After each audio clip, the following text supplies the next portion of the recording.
Būt galvenais favorīts. 4. Tobijs. Un starts ir dots. Un šeit ļoti labi, jā, Rističs ir līderis. Blakus viņam skrien. Un šeit paklūp viens no sportistiem. Sportists cīnās par 5. vietu. Un izcīņas šeit 5. vietu, bet, liekas, Milans Rističs uzvarēja šajā skrienā, bet cīņa bija visnotaļ sīva. Būs ļoti interesanti pavērot, protams, atkārtojumu. Nu, interesanti. Cīņa. Prāt, viņš uzvarēja šeit cīņā par 5. vietu. Ļoti sīva cīņa arī bija par 1. vietu. Redzējām, cik blīvi finišēja. Un ļoti beigās, man liekas, Slovāks uzskrēja Viljams Papšo pa 5. celiņu. 13.82. Tāds ir. Nav slikti. Skrējiena uzvarētāja rezultāts. 13.63 šodien labākais.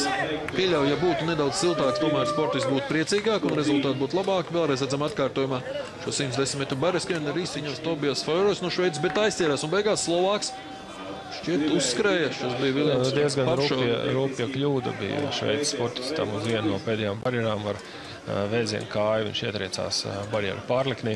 Opa, nu grūti pateikt. Zinot, ka barjera nav no tiem vieglākiem rīkiem, protams, tā sportista izsita no ritma, no skrējiena ritma. Kā rezultātā šķiet, ka viņš zaudēja.